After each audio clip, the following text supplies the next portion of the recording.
আল্লাহ পাক সেই রাত্রিরে আমার আপনার নবীকে জান্নাত জাহান্নামের কিছু কিছু জায়গা ঘুরিয়ে ফিরিয়ে দেখিয়েছিলেন। নবী আমার যখন জান্নাতে ঘুরে ফিরে বেড়াচ্ছে, এমন সময় নবী আমার জান্নাত ঘুরতে ঘুরতে একটা পায়ের চলার আওয়াজ নবী আমার শুনতে পেলেন। আল্লাহ রাসূল জিজ্ঞাসা করে, জিবরাইল আওয়াজটা কার? আমার আপনার আগে কে হেঁটে হেঁটে যায়? আমি রাসূলুল্লাহর মনে হয় কে যেন আগে হেঁটে হেঁটে যায়, একটা পায়ের আওয়াজ শুনতে পাই। হযরত জিবরাইল, ইয়া রাসূলুল্লাহ, হাবিবাল্লাহ, আপনি যে পায়ের আওয়াজটা শুনতে পান, এই আওয়াজটা জান্নাতে চলার আওয়াজ নয়। ইয়া রাসূলুল্লাহ, ইয়া হাবিবাল্লাহ, এই আওয়াজটা হলো দুনিয়ায় চলার আওয়াজ। ইয়া রাসূলুল্লাহ, হাবিবাল্লাহ, এই আওয়াজটা অন্য কারোর আওয়াজ নয়, এই আওয়াজটা হলো হযরত বিলালের পায়ের আওয়াজ। হুজুর আপনি জানেন না, হযরত বিলাল যখন দুনিয়া জমিনে হেঁটে চলে বেড়ায়, ওনার পায়ের আওয়াজটা আল্লাহর জান্নাত পর্যন্ত পৌঁছে যায়। জোরে বলুন, ইয়া রাসূলুল্লাহ, ইয়া হাবিবাল্লাহ। হুজুর আপনি জানেন না, এখন হযরত বিলাল রাদিয়াল্লাহু তাআলা আনহু ওযু করে মদিনার মসজিদে নববী শরীফে তাহাজ্জুদের নামাজের জন্য যাচ্ছেন। এই যাওয়ার পায়ের আওয়াজটা আপনি আল্লাহ জান্নাত থেকে শুনতে পেয়েছেন। জোরে বলো, তাহাজ্জুদের নামাজ। তাহাজ্জুদের নামাজটা হলো আল্লাহর নবীদের নামাজ। এই নামাজটা আল্লাহ সাধারণ মানুষের জন্য আল্লাহ ফরজ করে দেন। এই নামাজটা সাধারণ মানুষের জন্য আল্লাহ জবরদস্তি চাপিয়ে দেন। তবে এই নামাজটা ছিল নবীদের জন্য পড়া। কি প্রত্যেকটা নবী তাহাজ্জুদের নামাজ পড়েছে। আমার নবী প্রত্যেক দিন তাহাজ্জুদের নামাজ পড়তেন। এই নামাজটা হলো 5 ওয়াক্ত ফরজ নামাজের পরে আল্লাহর কাছে কোনো দামি নামাজ যদি থাকে, সেই নামাজটা হলো তাহাজ্জুদের নামাজ। যদি জীবনে কিছু পেতে চান, যদি জীবনে কিছু গ্রহণ করতে চান, আল্লাহর কাছে যদি কিছু পাওয়ার থাকে, এই পাওয়া একটাই মাধ্যম, সেটা হলো তাহাজ্জুদের নামাজ। তাই বাবা যদি করে বলে যাব, সপ্তাহে 7 দিন না হলেও 1 দিন করে। ব্যস্ত মানুষ, সাংসারিক মানুষ, অসুস্থ হয়ে গেছেন, বিমারি হয়ে গেছেন, প্রত্যেক দিন ওটা সম্ভব নয়। সপ্তাহে 7 দিন না হলেও কদিন বাদ হুজুর করাকার যত আপনার ইচ্ছা, 2 পড়েন, 4 পড়েন, 6 পড়েন, 8 পড়েন, 10 পড়েন, 12 পড়েন, 2 থেকে 12 যেটা পড়বেন একটা ধরে ধরে। এই সপ্তাহে 2 রাকাত, পরে সপ্তাহে 4 রাকাত, তারপরে সপ্তাহে 6 রাকাত, আবার 2 রাকাত। এই অনিয়মী ইবাদত আল্লাহ পছন্দ করেন। বান্দার নির্দিষ্ট নিয়মের ইবাদতটাও আমার আল্লাহ বড় পছন্দ করেন। যেটা করবে এক নিয়ম, মানুষকে দেখি একটা গোপনে করবো আর এটা আল্লাহ পছন্দ করে না। যেটা করবে একটা নিয়ম। বেলাল দুনিয়ায় আসতে আর তেনার পদধূলির আওয়াজটা কোথায় হতো? কথা বলে কোথায়? আল্লাহ জান্নাতে। পয়সার জোরে? ও বাবাজি, পয়সার জোরে, বংশের জোরে, রঙের জোরে, কিসের জোরে? কিসের জোরে? আমল। কেন? আল্লাহর নবীর কাছে বিলালের থেকে কি আর বড় বড় সাহাবা ছিল না? আল্লাহর নবীর দরবারে এমনও সাহাবা ছিলেন যেই সাহাবার নবী হবার মতো ক্ষমতা ছিল না। ছিল কি না? আল্লাহ রাসূল বলেছিলেন, বাবা সাহাবারা, লা নবিয়া বাদি লাকানা উমার।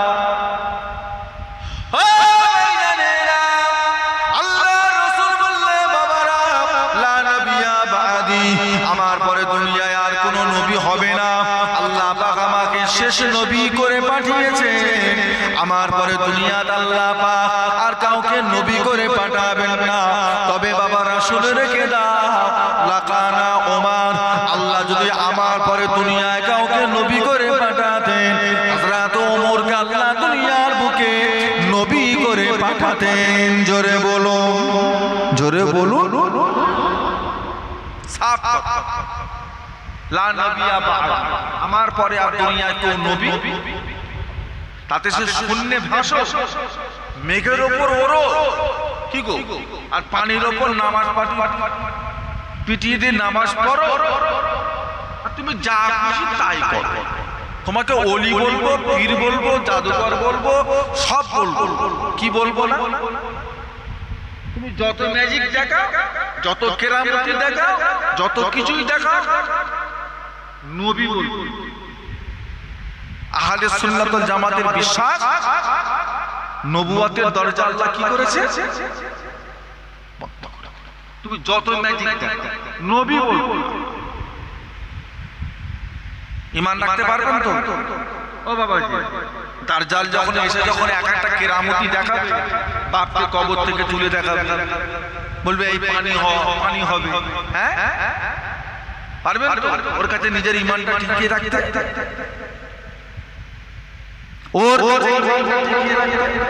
প্রত্যেকটা নবী আলাইহিস সালাম তাদের উম্মাত থেকে দাজ্জাল সম্পর্কে সতর্ক করে গেছে। দাজ্জাল বলে একজন আসবে, ওর কাছ থেকে সাবধানে থাকিস।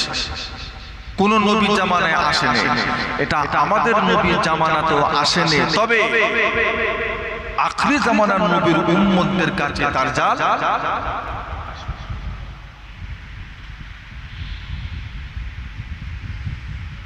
আল্লাহ নবীর কত বড় সাহাবা, যিনি নবী হওয়ার মতো ক্ষমতা রাখতেন, হলে কি হবে? তেনার পায়ের আওয়াজ কিন্তু জান্নাত পর্যন্ত। তার মানে হযরত ওমর ফারুকের আমল বিলালের আমল থেকে কম।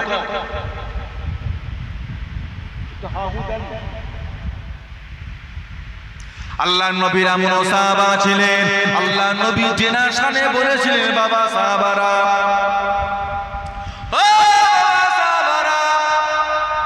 তাম দুনিয়ার মানুষের জীবনের ঈমান আর আমলটা নিয়ে যদি দাঁড়িপাল্লার একদিকে রাখা হয়, আর আমার একটা এই সাহাবার জীবনের ঈমান আমলটা নিয়ে যদি দাঁড়িপাল্লার অপর দিকে রাখা হয়, তামাম পৃথিবী মানুষের ঈমান আমলের পাল্লা হালকা হয়ে যাবে। আমার এই একটা সাহাবার ঈমান আমলের পাল্লা আল্লাহ দরবারে বড় ভারী হয়ে যাবে। জোরে বলো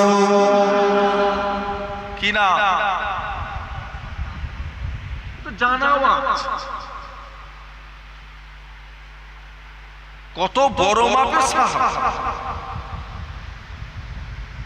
সাহাবাদের মধ্যে এমন একটা আবু বকর সাহাবা ছিলেন, যিনাকে স্বয়ং আল্লাহ নিজে সালাম দিয়েছিলেন। আল্লাহ নিজে জীবনে এমন কিছু ইবাদত তিনি করে গেছেন, কিয়ামত পর্যন্ত ওই রকম ইবাদত আর কেউ করতে পারবে না।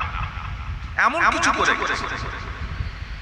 আল্লাহ নবী খালি একদিন নববীতে বসে বলেছিলেন, বাবা কার কাছে কি আছে ইসলামের জন্য দাও। সব সাহাবারা ঘরে গেছে, হ্যাঁ যিনি যেমন করেছে, টাকা পয়সা, চাল ডাল, গম জব খেজুর দিচ্ছি। তুমি ক ভাগ দিয়েছো? হুজুর 4 ভাগের 1 ভাগ। তুমি কবা? হুজুর 4 ভাগের 2 ভাগ। তুমি কবা? 4 ভাগের 3 ভাগ। তুমি কবা? হুজুর অর্ধেক রেখেছি, অর্ধেক দিয়েছি। আবু বকর তুমি কবা? বলে হুজুর যা ছিল সবই দিয়েছি। পারবো? কালকে যদি আপনাদের মসজিদের ইমাম যদি ঘোষণা করে এই মসজিদটা পাথর করা হবে, মসজিদটায় 4টে এসি লাগানো হবে, 3 তালা করা হবে, মুসল্লি ধরছে না, যার কাছে যা আছে একটু ইসলামের জন্য আল্লাহর রাস্তায় দাও। আচ্ছা জীবনের সবটুকু দিতে পারবে? একটু হাহু দেন না, সব পারবো বাবা।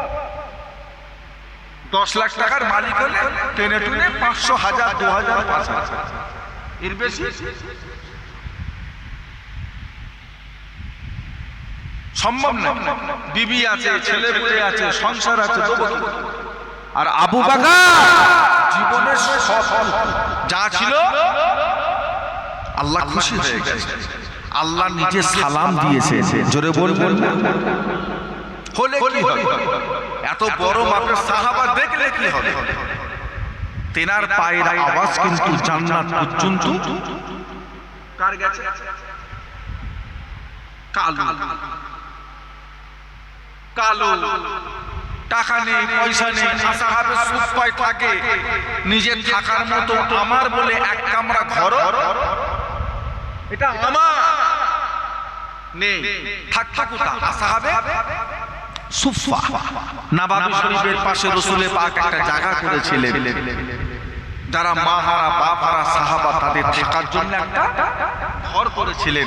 ওই ঘরটার নাম আমার রাসূলুল্লাহ রেখেছিলেন আসহাবে সুফা। এটা হলো সুফিদের থাকার জায়গা। সুফি সুফি আসহাবে সুফা, সুফিদের জমা হলো সুফা। তাদের কেউ দাওয়াত করে নিয়ে গেলে খাওয়া হবে যখন বা, আর যদি কেউ দাওয়াত করে না ডাকে কিচ্ছু, ওইখানে থাকতে হবে। আল্লাহর নবীর এমন সাহাবা ছিলেন, আল্লাহর নবীর এমন সাহাবা ছিলেন, যেই সাহাবা যখন ইন্তেকাল করে গেলেন, ইন্তেকাল করার সাথে সাথে আল্লাহর আরশ পর্যন্ত কেঁপে উঠেছিল। জোরে বলো কি না? বলেন না কি না?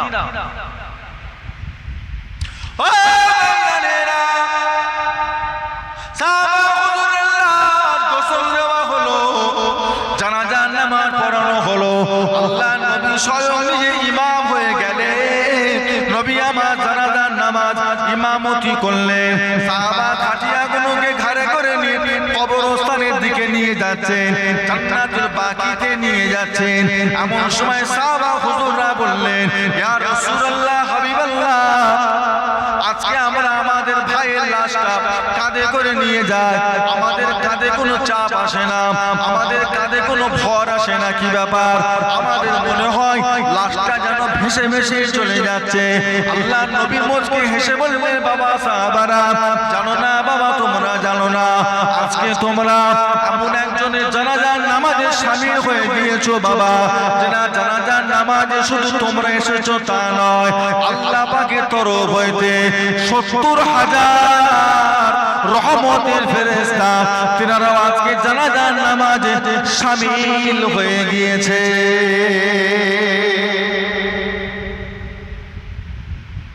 70,000।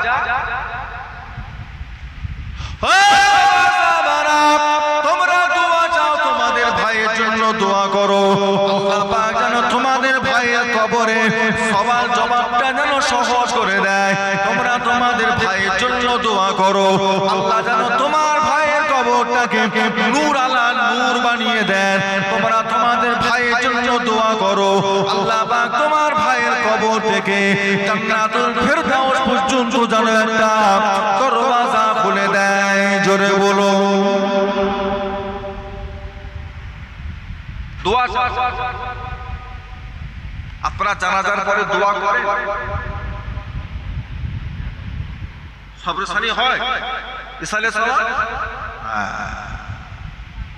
আমরা হলাম সিলসিলায়ে ফুরফুরা শরীফ, আমরা ফুরফুরা শরীফ আমরা মানি, পুরো পীরজাদাকে দেখে নাও। আমরা ফুরফুরা শরীফকে মানি, 5 হুজুর কেবলাকেও দেখে নাও। আমরা মুজাদ্দিদুজ জামান দাদা হুজুরকে দেখে আমরা ফুরফুরাকে মানি, তাই তো নাকি? কে কি করলো না করলো এর সাথে আমাদের কোনো সম্পর্ক নেই।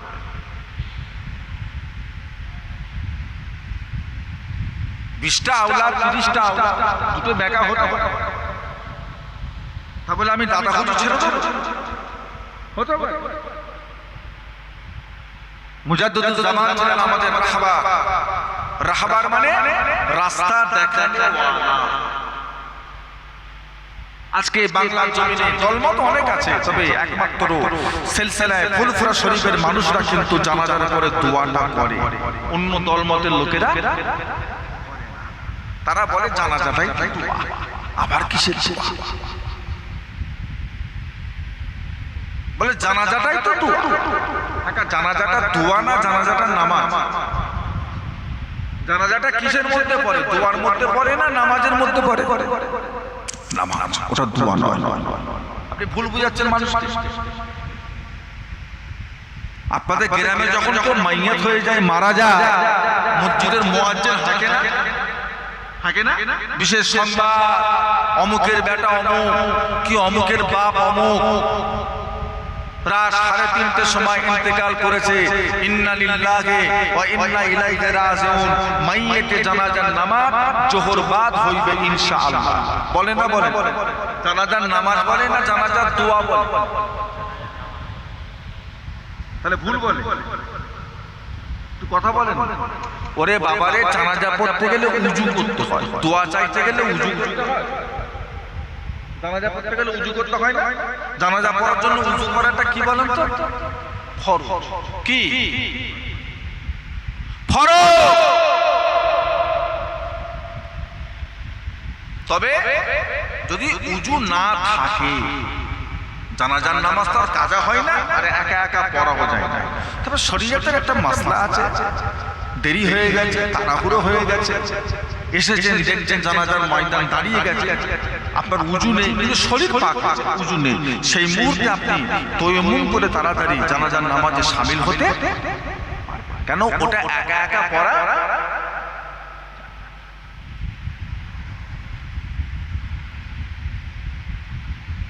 ওটা পড়া যাবে। জানাজার নামাজ পড়তে গেলে কিবলামুখ হতে হয়, হয় না? আচ্ছা, দোয়া চাইতে গেলে কিবলামুখ হতে হয়। ইমাম সাহেব নিজেই তো দেখেছি ফজর বেলা আর আসর বেলা ঘুরে দোয়া করে না? দোয়া চাইতে গেলে কাবার দিক মুখ করাটা শর্তের মধ্যে বলেন পড়ে না। জানাজা পড়তে গেলে তাকবীর দিতে হয়, দোয়া চাইতে গেলে তাকবীর দিতে হয়। জানাজা পড়তে গেলে সানা পড়তে হয়, দোয়া চাইতে গেলে সানা পড়তে হয়। সানা পড়েন না? জানাজা পড়তে গেলে সালাম ফিরাতে হয়, দোয়া চাইতে গেলে সালাম ফিরাতে হয়। তাহলে জানাজাটা নামাজের মধ্যে পড়লো না দোয়ার মধ্যে পড়লো? মানুষকে আপনি ভুল বুঝাচ্ছেন। জানাজাটাই দোয়া, আর দোয়ার দরকার নেই। একটা দোয়া লাগে না? একটু কথা বল। দোয়ার দাম নেই? এখন কিছু কিছু ছেলে সব বিদেশি বক্তাদের ভক্ত হয়ে নামাজের শেষে সালাম ফিরে উঠে পারে, মোনাজাত। আমি জানি না এসব দিকে সব দু একটা জন্মেছে হয়েছে। আমাদের ঘরে তাদের বাপ হানাফি, তাদের দাদু হানাফি, তার নানা হানাফি, তার 14 গোষ্ঠী হানাফি, মধ্যখান থেকে ছিটকে বেরিয়ে গিয়ে উনি এখন নতুন দল হয়েছে। বাপ দাদু 14 পুরুষ নাভির নিচে হাত হাতে নামাজ করে কবরে ঢুকে গেল, উনি নতুন করে এইখানে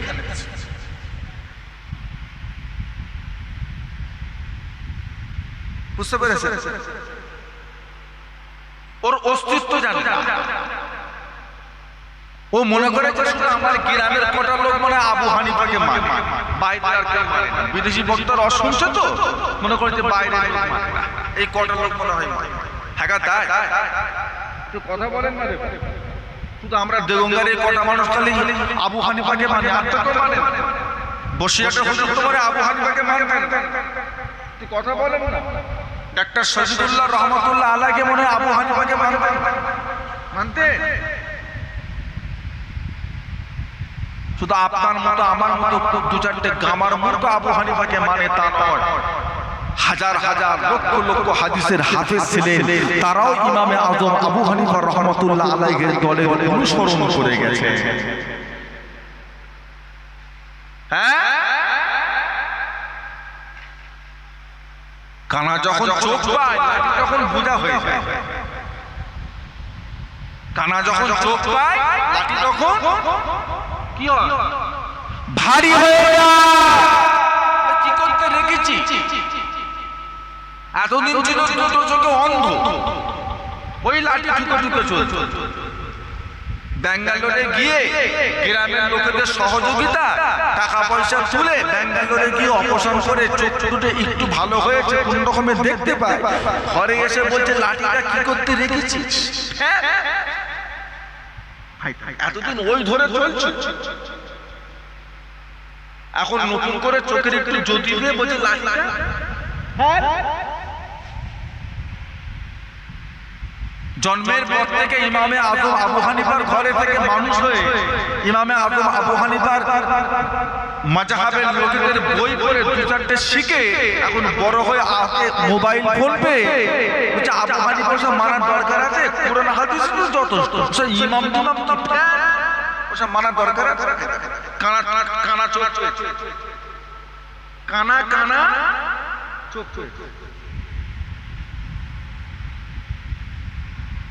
আমরা হলাম এটা মাথায় রেখেছি। যেখানেই যান কে কি করে না করে ওসব দেখার আপনার দরকার। আপনি সারা জীবন নাভির নিচে বেঁধেছেন, নাভির নিচে আপনি সারা জীবন দুটো পাকে কাছাকাছি রেখেছেন, এক বেগটার ভিতরে নামাজে এক বেগটার ভিতরে রাখবেন। হয়তো চোখে পড়বে কোনোদিন দেখবেন, কেউ দেখবেন চারজনের জায়গায় একা নিয়ে এই বড় বড় পাক চোখে পড়তে পারে, ওসব দেখার আপনার দরকার। কে দেখবেন সূরা ফাতিহা শেষে আমিন আমিন বলে চেঁচাচ্ছে, ও আপনার চেঁচাবার দরকার। কেউ দেখবেন আমার নামাজে দেরিয়েছে, রুকু থেকে উঠে হাত ছাড়ছে, সেজদা থেকে উঠে হাত ছাড়ছে, হ্যাঁ সেজদায় যাবার আগে হাত ছাড়ছে, ওসব দেখার আপনার দরকার। আপনি যেরকম মেনে গুনে আছেন এতটুকু বিশ্বাস রাখেন আপনি হকের উপরেই আছেন। বলুন ইনশাআল্লাহ যে ঈমানটা ঠিক রাখতে। ঈমান হলো একটা পাত্র, আমল হলো তার পানি। ঈমান হলো পাত্র আর আমল হলো, ঈমান যদি গড়বড়ে হয়ে যায় তাহলে পানি কোথায় রাখবে? নামাজ রাখবে, রোজা রাখবে, হজ যাকাত রাখবে, ঈমানটাই তো নষ্ট করে ফেলেছে। আমার বাবাজিরা, আমার দোস্তরা, বন্ধুরা, ভাইজানেরা, আল্লাহ নবী দরবারে সেই সাহাবাটার নাম কি, যে সাহাবা জানাজার নামাজে ৭০,০০০ রহমতের ফেরেশতা শামিল হয়েছিলেন। হযরতে সাদ ইবনে মুআজ, হযরতে সাদ ইবনে মুআজ রাদিয়াল্লাহু তাআলা আনহু, এমন ৭০,০০০ ফেরেশতা এসেছিলেন যারা ওই জানাজার আগে জীবনও কোনোদিন দুনিয়ার জমিনে আসে নাই। জোরে বলুন সুবহানাল্লাহ।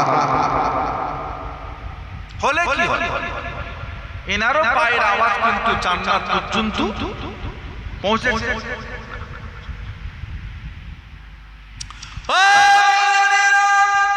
আল্লাহ রাসূলের দরবারে এমন সাহাবা ছিলেন জিহাদের ময়দানে শহীদ হয়ে গেছে, জিহাদের ময়দানে শহীদ হয়ে গিয়েছেন, যেনার গোসলের ব্যবস্থাটা দুনিয়ার কোনো মানুষ নয়, আল্লাহ রহমতের ফেরেশতারা গোসল দিয়েছিলেন। জোরে বলুন কি না?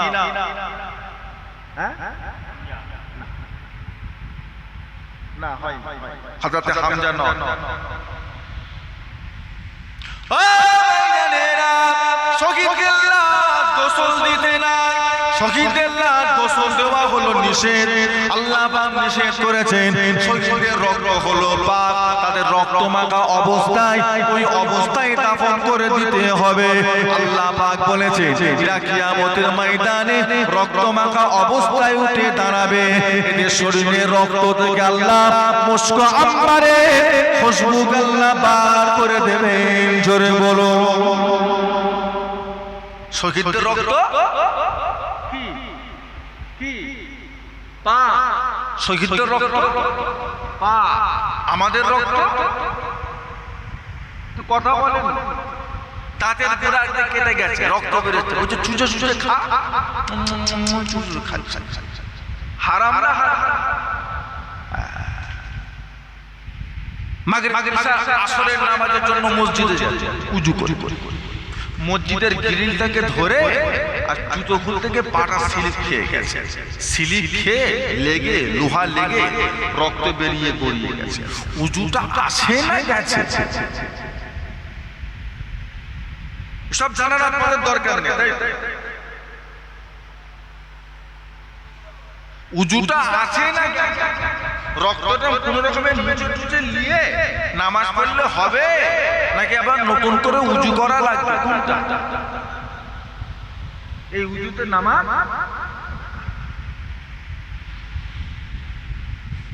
রক্ত বেরিয়ে যখন গড়িয়ে গেছে আপনার উজু নষ্ট হয়ে গেছে, ভেঙে গেছে। কেন? আপনার রক্তটা নাপাক, আপনার রক্তটা নাপাক, পাক শরীরে লেগে গেছে। যাও আবার এমনও হতে পারে রক্ত বেরিয়েছে তবে গড়াই একটু ঘিসে গেছে, রক্ত বেরিয়েছে রক্তটা গড়িয়ে যায়, আপনার উজু নষ্ট হয়। ওই উজুতে আপনার নামাজ হবে, অসুবিধা নেই। কুরবানির সময় গরু জবাই করছে, খাসি জবাই করছে, বিসমিল্লাহ আল্লাহু আকবার, গরু শরীর থেকে খিচখিচি দিয়ে রক্তটা আপনার জামা, এই জামাটা পরে নামাজ হবে না হবে? আপনারা কি বিরক্ত হচ্ছেন?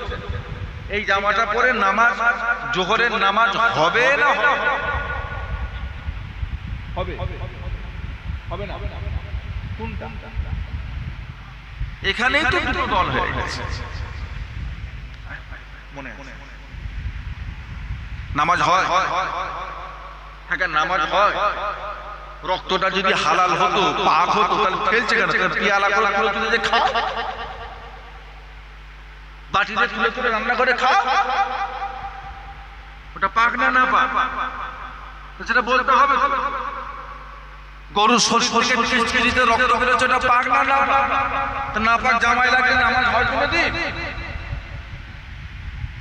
তো না পাক কি করতে হবে? জামাটা খুলে পানিতে দিয়ে কি করতে হবে? ধুতে হবে 3 বার করে, নিচে আবার আবার নামাজ। বাড়িতে জামাই এসেছে, দুলাভাই এসেছে, জামাই এসেছে, বেহাই মশাই এসেছে, একদম সুজা বাজায় পোল্ট্রি মুরগির দোকানে ছুটে গিয়ে লে জবাই করে 1.5 কেজি ওজনের মা। আগে একটা নিয়ম ছিল, মুরগি জবাই করতে গেলে ইমাম সাহেব খোঁজো, ছুরি খোঁজো, ইমাম মাথায় টুপি দেবে, দাঁড়া একটু উঁচু করি, এইভাবে দাঁড়া, এইভাবে পশ্চিম দিকে মুখটা কর, এরকম কর, একটা নিয়ম ছিল না? ছিল। এখন আর ওসব নিয়ম টিয়ম আছে? এখন দোকানের মাথা যেদিকে, মুরগির মাথা সেই। ওসব নিয়ম টিয়ম ট্যাকে বুঝে রাখ, তোর নিয়ম তুই রাখ। দোকানের মাথা যেদিকে, না আছে মাথায় টুপি বা কাপড়, না আছে হাঁটু ঢাকা, যিনি জবাই করছে গোটা শরীরে রক্ত মেখে কি গো এমন চেলিয়েছে, কল্লা একদিকে দেহ একদিকে, দুটো ভাগ যা একদম হালাল করে দিয়েছে। তাই হলো? হ্যাঁ, এটা জবাই করা হলো না ঝটকা হলো? আর কথা বলে না। মুরগির শরীর থেকে কল্লাটা যে আলাদা করে দিলে, এটাকে জবাইয়ের মধ্যে পড়লো না ঝটকার মধ্যে? আপনারা জবাই করা জিনিস খান না ঝটকাওয়ালা জিনিস? কল্লা কোথা? এমনি তো পোল্ট্রি জানের জন্য, তার উপর চেলিয়েছে গায়ের জন্য থাকে।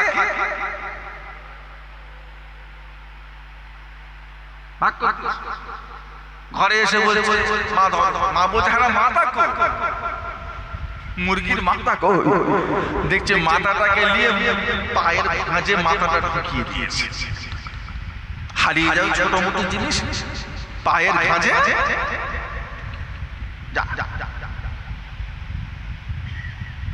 হালাল হলো না হারাম হলো? ও বাবাজিরা, তাহলে যে সমস্ত মুরগির মাথা আলাদা হয়ে যায় সেই সব মুরগি আপনারা খান? এই বললো হারাম, বলছে খায়। কত রকমের কথা দেখেছে। মাকরুহ হলো, মাকরুহ হারাম।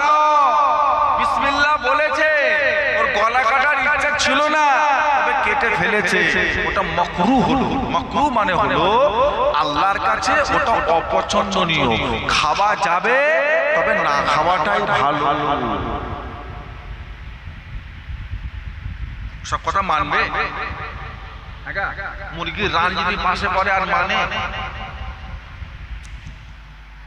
বাইরে গেলে মুরগি খাবেন না, হোটেলে গেলে মুরগি খাবেন না, খাসি খাবেন না, যতই বলো পাক, যতই বলে হালাল, সব খাবার দরকার নেই। মাছ খাবেন, ডিম খাবেন, সবজি খাবেন। দুবেলা যদি আপনি গোশ মাছ গোশ যদি নাই খান, খাসি মুরগি নাই খান, রোগা হয়ে যাবে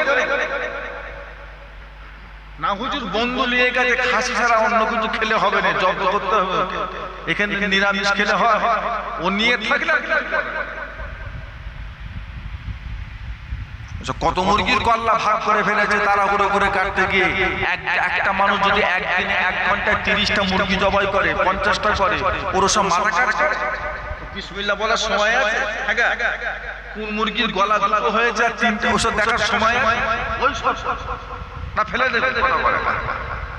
হোটেলওয়ালা ফেলে দেবে না ওই সবে চালাবে?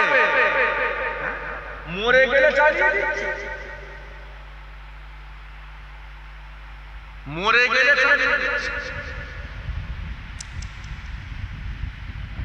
বলে তাহলে গরুর রক্ত পাক না? চামড়া ছেড়িয়ে গোশ গোশ কেটে পিস পিস পিস পিস করে চাঙারি করে ঝোড়াই করে ঘরে ঘরে নিয়ে যায় না, মাথায় পিঠে করে ঘরে নিয়ে। এই ঘরে নিয়ে যেতে যেতে গোশের রক্তগুলো চুয়ে চুয়ে এসে ঝোড়ার মাথা থেকে নিজের মাথা, ঝোড়ার তলা থেকে নিজের মাথায় কি নিজের পিঠে ঘাড়ে কিছু কিছু জায়গায় ছোপ বসে গেছে। এবার বলছে আসরের আজান হচ্ছে, এই জামাটা পরে নামাজ হবে নাকি জামা পরিবর্তন করতে হবে? একটু কথা বলেন না। হ্যাঁ, না পাল্টাতে হবে না, হবে নামাজ হবে। এই রক্তটা নাপাক নয়, এই রক্তটা হলো পাক। একটা প্রাণীর শিরা দিয়ে যেই রক্তটা চলাচল করে ওই রক্ত আল্লাহ আমাদের জন্য হারাম করেছেন, ওটাকে বলা হয় দামে মাশকুক। আর যেই রক্তটা গোশতের মধ্যে থাকে ওই রক্তটা আল্লাহ আমাদের জন্য হালাল করেছেন, ওই রক্তটাকে বলা হয় দামে গায়ের মাশকুক। একটা গোশতের রক্ত আর একটা শিরার রক্ত হারাম, গোশতের রক্ত হালাল। শিরার রক্ত নাপাক, গোশতের রক্ত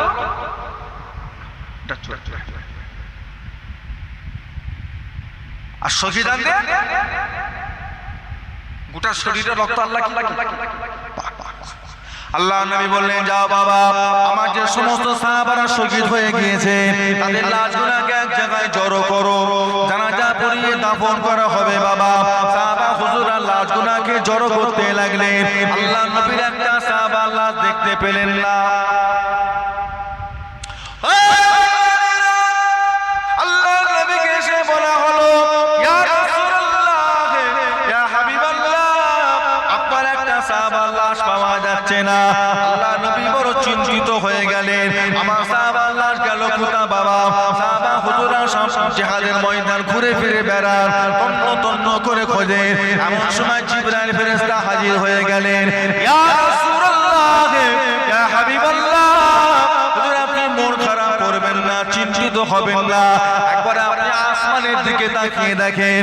নবী আমার যখন আসমানের দিকে তাকিয়ে দেখলেন, আল্লাহ পাক আমার নবীকে চোখে দেখাতে লেগেছেন।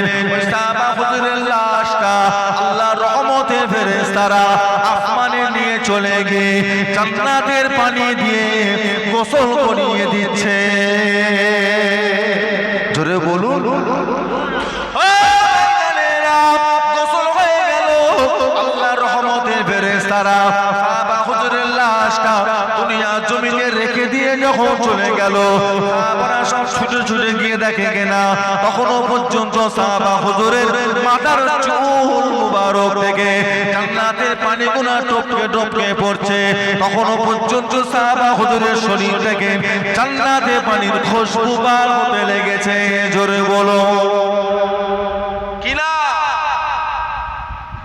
হযরতে হানজালা রাদিয়াল্লাহু তাআলা হলে এনারও পায়ের আওয়াজ কিন্তু জান্নাত পর্যন্ত কার কার সাহাবাদের মধ্যে যে কালো গড়ি দান করলো উসমান গনি, দান করলো আবু বকর, ইবাদত বেশি করলো ওমর ফারুক, আর জান্নাতে পায়ের আওয়াজ গেছে। কি করে রে বাবা?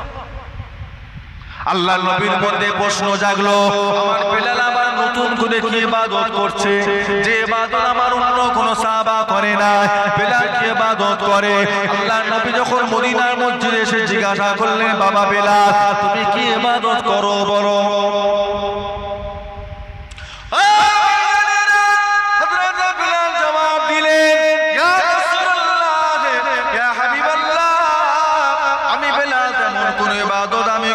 পারি না, আমি বেলাল বড় গরিব মানুষ, আল্লাহ পাক আমার উপর যাকাতকে ফরজ করেন নাই, আমি যাকাতের টাকা দিই না, আল্লাহ পাক ধনী বান্দাদের জন্য 40 ভাগের 1 ভাগ 40 ভাগের 1 ভাগ দান করাকে আমার আল্লাহ পাক ফরজ করে দিয়েছেন। 40 ভাগের 1 ভাগ। হ্যাঁ আল্লাহ খুব চাপ দিয়েছে, জোরে বলেন, খুব প্রেসার। 40 ভাগের 10 ভাগ 5 ভাগ 39 ভাগ খান, ঘর করে, পাথর লাগা, এসি করে, দোকান করে, গাড়ি কেনে, জামা কাপড় পরে, ছেলে মেয়েদের বিয়ে দেন, সব সব সব আল্লাহ ক ভাগ দান করতে বলেছে? 40 ভাগের 1 ভাগ হলে 80 ভাগের ক ভাগ, 100 ভাগের ক ভাগ? হ্যাঁ সহজ। 2.5 টাকা দিয়ে দেন, 100 টাকা থেকে 2.5 টাকা দিয়ে দান করে দেন, আর 97 টাকা 50 পয়সা আল্লাহ আপনার জন্য হালাল করেছে। জোরে বলবেন, এত মন ছোট কেন? এত মন ছোট কেন? পাড়ার গরিবদের দেখে একটু কষ্ট হয় না? আপনি ধনী লোক, আপনার উপর তারা একটু আশা করে যে চাচা কিছু দেবে, ভাইটা কিছু দেবে, পাশের বাড়ির ধনী মানুষ কত বড় ঘর করেছে দেখ, এবারে যাকাত কিছু দেবে, আমার আশা করে। আর আপনি বসে বসে যাকাত খাচ্ছেন, হালাল খাচ্ছেন, কি রে বাবা? সরকারকে ট্যাক্স যদি না দেয়, সরকার ধরা পড়লে ছাড়বে? সব ট্যাক্সের ব্যাপার আছে না, ইনকাম ট্যাক্সের ফাইল করে জানেন না? তাহলে সরকারকে ট্যাক্স না দিলে সরকার ধরবে, আর আল্লাহ যেটা বলেছে যাকাত দিতে 40 ভাগের 1 ভাগ, এটাও তো একটা ট্যাক্স। আর এই ট্যাক্স যদি আপনি না দেন, কবরে ধরা পড়তে হবে না? হবে। ভয় লাগে ও বাবাজি, ভয় লাগে? মাদ্রাসায় দেবেন, মাদ্রাসা না দেবেন, মসজিদে দেবেন, গ্রামে সব মারুতিতে ঘুরতে আসে, চাঁদা তুলতে আসে, মাদ্রাসা করে দেবেন, এলাকার ওদের বলে দেন তোমাদের যেই পাড়ায় মাদ্রাসা সেই পাড়ায় গিয়ে, আমাদের এলাকায় গরিব দুঃখী আছে তাদেরকে আমাদের দিতে হয়, আমাদের দিলে হবে না। মাদ্রাসা তো যাকাতের টাকা মাদ্রাসা দেওয়ার নিয়ম ন, মসজিদে দেওয়ার তো নিয়ম ন। যাকাতের টাকা পাবে কারা? এতিম গরিব মিসকিন। আপনার ঘরের আশেপাশে 40টা ঘর, আমি তোমায় কেন দেবো ভাই? ওকে দূর দূর করে তেড়িয়ে দিলেও আপনার গুনাহ হবে। বাবা তুমি তোমার পাড়ায় একটা মাদ্রাসা করে 10টা ছেলে রেখে 4টা গাড়ি কিনে কমিশনে কাজ, 100 টাকা দিলে 40 টাকা ও পাবে, 60 টাকা মাদ্রাসা কমিশনে কাজ, 50% কমিশন। 100 টাকা আমি তুলতে পারলে 50 টাকা আমার, আর 50 টাকা। তাহলে আপনি যদি 100 টাকা যাকাত দেন, পুরো যাকাতটা আদায় হলো, দেবেন। এলাকার গরিবদের বেদিন বেঈমান কাফের জালে মক্কাটাকে সরকার এসে গেছে, কষ্ট দেবে, অনেক কষ্ট। মাদ্রাসায় অনেক দিয়েছে, অন্যান্য এলাকায় অনেক দিয়েছে, এবার একটু এলাকার গরিবগুলিকে দেখেন তো। 23 কোটি মুসলমানদের ভিতরে 4 কোটি মুসলমান যাকাত দেওয়ার মতো নেই, বলেন না? 4 কোটি মুসলমান যদি আমি গড় ধরি, একটা মুসলমান যদি 1 লক্ষ করে যাকাত দেয়, 4 কোটি মুসলমানের টাকা যদি এক জায়গায় করা হয়, কত টাকা হলো জানেন? 4 লক্ষ কোটি। 4 লক্ষ কোটি টাকা যদি ভারতের মুসলমানরা যদি ভারতের গরিব মুসলমানদের করে দেয়, পরের বছর তো ওই গরিবগুলোকে আবার যাকাত। বুঝতে পারছেন? ওই গরিবগুলোকে আবার জাকাত দিতে হবে, এত টাকা ওদের হয়ে যাবে। মাদ্রাসায় তো অনেক আর এলাকার গরিব থেকে 200 টাকা দিয়ে ছেড়ে দিয়েছেন, কেন? হকটা তো এই না। হযরতে বিলাল, ইয়া রাসূলুল্লাহ, হাবিবাল্লাহ, আমি ফরজ নামাজটা পড়ি, ফরজ রোজাটা আমি রাখি, আর বেশি কিছু আমি পারি না। আল্লাহ রাসূল বললেন, বাবা বিলাল, ও বাবা বিলাল, ফরজ নামাজ আর ফরজ রোজা এটা আমার অনেক সাহাবারা করে থাকে, আর তুমি বাড়তি কি করো বলো, বাড়তি কি করো বলো, গোপনে কি ইবাদত করো বলো? হযরতে বিলাল, ইয়া রাসূলুল্লাহ, হাবিবাল্লাহ, বেশি কিছু করি না, তবে একটা কাজ আমি করি, সেই কাজটা হলো আমি বিলাল যখন নাপাক হয়ে যায়, তখন আমার ওযুটা নষ্ট হয়ে যায়, সাথে সাথে ওযুটা আদায় করে নি, ওযুটা আদায় করে নিয়ে মদিনার মসজিদে নববীতে চলে আসি, মদিনার মসজিদে নববী শরীফে চলে এসে আমি বিলাল 2 রাকাত তাহিয়াতুল ওযুর নামাজ আমি পড়ে থাকি। জোরে বলো, জোরে বলো। আল্লাহ রাসূল বললেন, বাবা বিলাল, তোমার এই তাহিয়াতুল ওযুর নামাজ আল্লাহ বড় পছন্দ করে নিয়েছেন বাবা। ও বাবা হযরতে বিলাল, তোমার এই নামাজের কারণে বাবা আল্লাহ বড় খুশি হয়ে গিয়েছেন। তোমার এই 2 রাকাত তাহিয়াতুল ওযুর নামাজ পড়ার কারণে তোমার পায়ের আওয়াজটা আল্লাহ জান্নাত পর্যন্ত পৌঁছে দিয়েছেন। জোরে বলো। তাহিয়াতুল নফল, এটা কি নামাজ? নফল, নফল, নফল। না পড়লে গুনাহ নেই, না পড়লে যদি পড়তে পারে সওয়াব আছে না? কম না? হ্যাঁ, একে বলে ওভার ডিউটি। কোম্পানিতে চাকরি পেয়েছেন, 6 ঘন্টা ডিউটি চলছে, লেখাপড়া হয়েছে 4 ঘন্টা আপনাকে ডিউটি করতে হবে, তুমি রোজ পাবে 600 টাকা। এটা হলো 4 ঘন্টার ডিউটি, আপনাকে 600 টাকা করে রোজ দেয়। একদিন কোম্পানির ম্যানেজার এসে আপনাকে বলছে, ভাই আজকে যদি তুই 4 ঘন্টা ওভার ডিউটি করতে পারিস, সারাদিন 6 ঘন্টা করে যা পেয়েছিস তার ডবল পাবি, সন্ধ্যের নাস্তাও পাবি, রাতের ভাতও পাবি। কি গো, ওভার ডিউটি করলে কোম্পানি টাকা কম দেয় না বেশি বেশি দেয় না? আমার আল্লাহর বান্দা যখন ফরজ ইবাদতের পাশাপাশি নফল ইবাদত করে, আমার আল্লাহ বান্দা সওয়াবের পরিমাণ তো আল্লাহ বাড়িয়ে দেয়। একটু মহব্বতে বললেন না? একটু মহব্বতে হলো না? নারে তাকবীর, নারে তাকবীর। এবার দরুদ শরীফ, আল্লাহুম্মা সাল্লি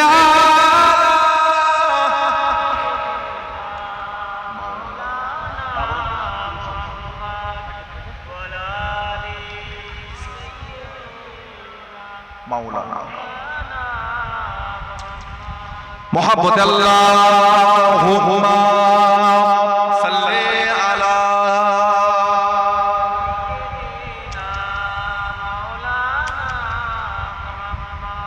ওয়ালা আলি শফিয়ানা। हमें जानो दिल से प्यारा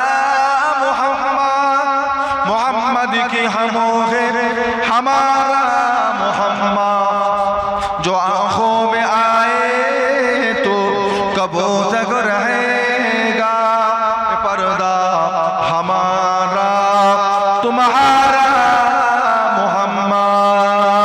अल्लाहुम्मा सल्ले अला